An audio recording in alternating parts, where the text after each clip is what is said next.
Let me show you guys how I designed this funeral poster in CorelDRAW. This is a funeral announcement, and I'm going to show you guys the step-by-step process in which we achieved all this. So these are the informations we're going to be making use of. So as you can see, we don't have much information here. It's just the two pictures and the text. All right.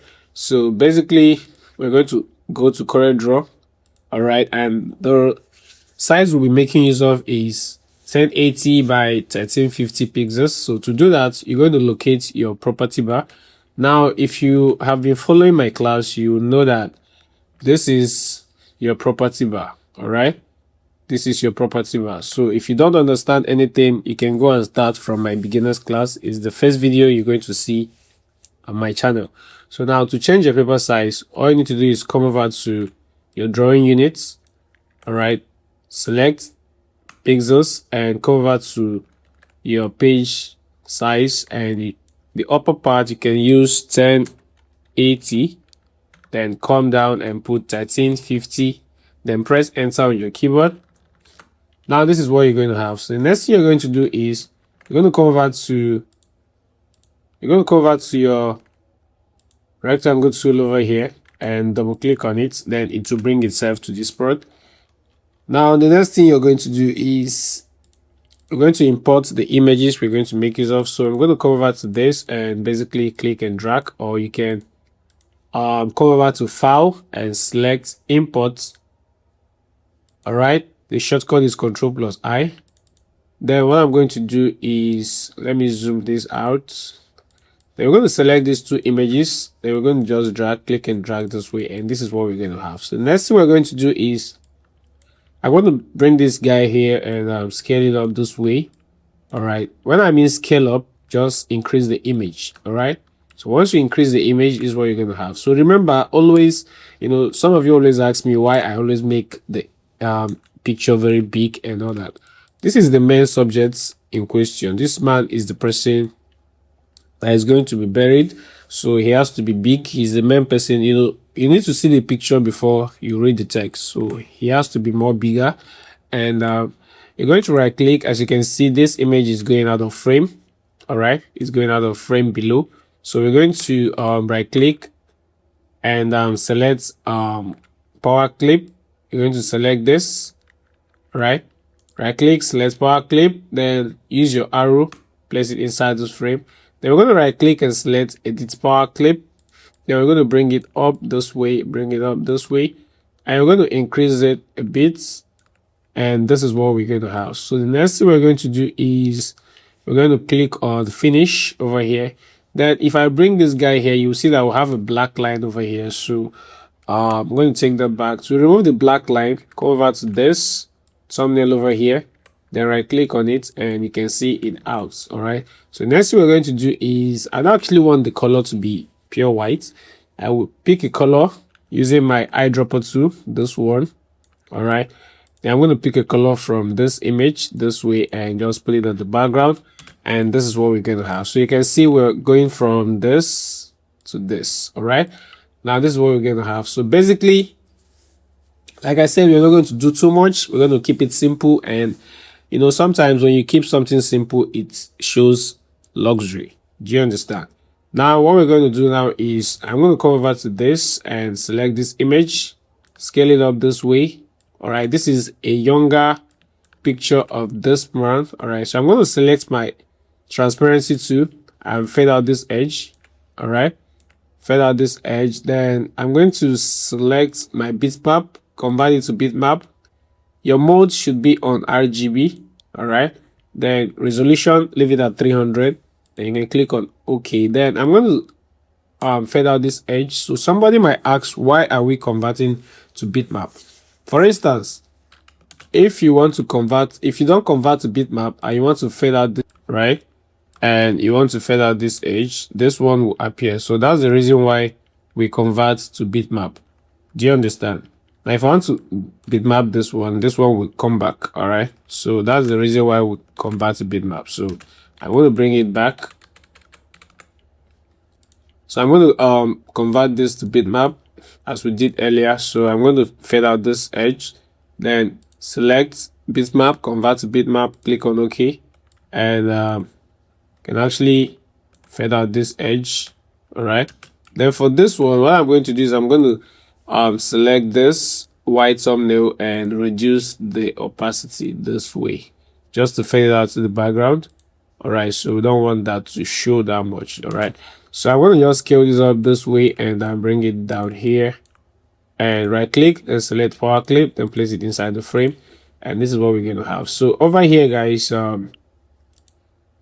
this is the text we're going to make use of. So I'm going to copy this and select text tool, then paste it, Ctrl C to copy, then Ctrl V to paste. Then the font I'll be making use of this is called Swiss. Right, then this is what we're going to have. Then I want to double click on this and use Ctrl A, use Shift F3 to change the text to uppercase, that is to make it capital letter. Then you're going to reduce this way and select your shape tool and increase this way. All right, then just place it just right there. And the next thing you're going to do is I'm going to convert to text again and copy this, then select my text tool, paste it over here. Then I'm going to just reduce this, and what I'm going to do is I'm going to cut this one, Ctrl X, paste it over here. So basically is you knowing how to align your text, and that's all. Now the font I'll be making use of is called Felix. Then I'm going to scale this up this way. Then I'm going to basically highlight everything, then come over to your alignments, use center alignment. Then I'm going to come over to my shape tool over here. Then I'm going to drag this guy this way. Then it's just to reduce or increase the spacing this way or this way. So that is how we do this. All right, now I'm going to just leave that to that. I'm going to bring this guy over here. Then I'm going to just leave that over here. Then I'm going to change the font of this to Swiss. All right, then I'm going to reduce this one, bring it this way.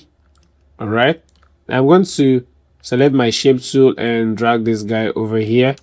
I'm going to reduce it again and leave that to that. Then we're going to increase it a little bit.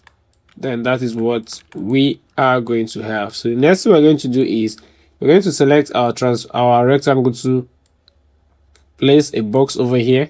Select this color, remove the black stroke, select our transparency tool, and fade out this edge this way. Then we're going to increase, like I told you guys in my beginners class, transparency tool is used to either reveal or hide any object. All right, so I'm going to use this.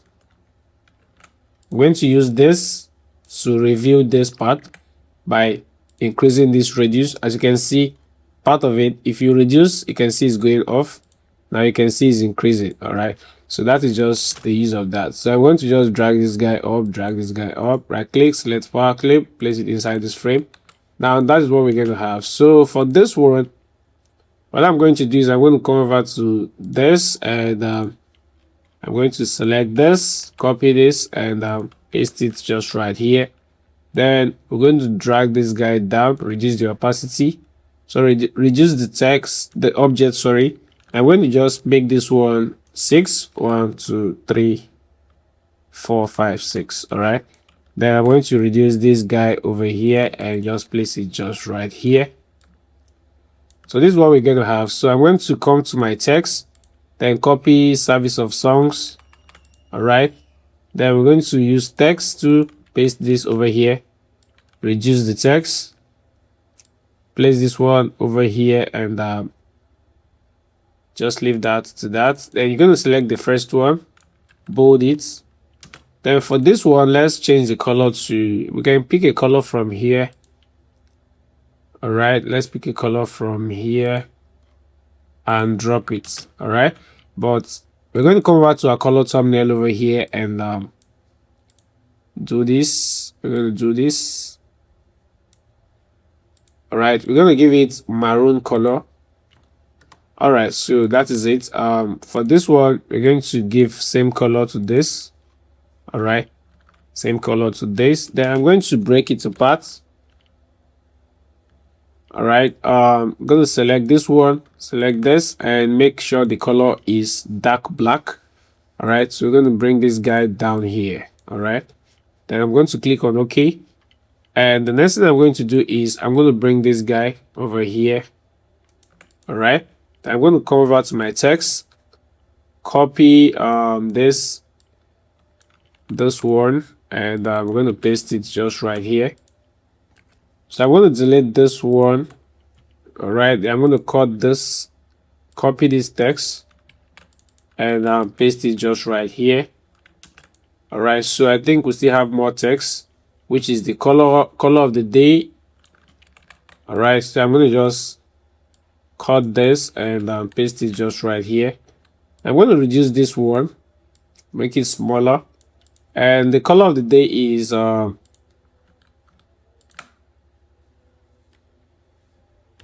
right, is wine and white and burgundy. So I'm going to just select this text rectangle to place over here. So since we have wine, this is already wine color on the body, so we're going to just place this as white, then give it this. So we already have wine color there, so if you place another color on this, it's not going to show. So that is how we're going to do that. All right, so we're going to just place that here and leave that to that. Now the next thing we're going to do is check the last text, which is signed by the family. Then I'm going to just bring this one here and paste this. Then for this one, I'm going to break it apart. Then for the sign, we're going to use auto personal for the font. I'm going to bring this guy over here and place it just right here. And for this side, we're going to increase this because it's a bit smaller. So this is what we're going to have. So place this one here. All right. So for the service of song, I think we still have color of the day for that. So I'm going to bring this guy here, and color of the day for this is navy blue. All right, it's navy blue. All right, so I'm going to just delete this one, and I'm going to give it blue. Place it just right here, and that is it for this. So for this one, we're going to align it with this guy and make sure it's aligned with this guy. So if you want to do anything more, you can actually let's bring this guy up this way. So I think we're cool with this, but if you want to do extra, you can actually bring this guy and let's see, just right here. All right, you can just place it just right here, but I think you can leave it or you can remove it. So this is how we make this funeral announcements poster in CorelDRAW. So if you have any question, please drop me a comment in the comment section below. All right, like I said, a masterclass is coming up. I'll drop the link for the registration in the comment section below. The deadline will be July ending, so please deem it fit to register before time. All right, so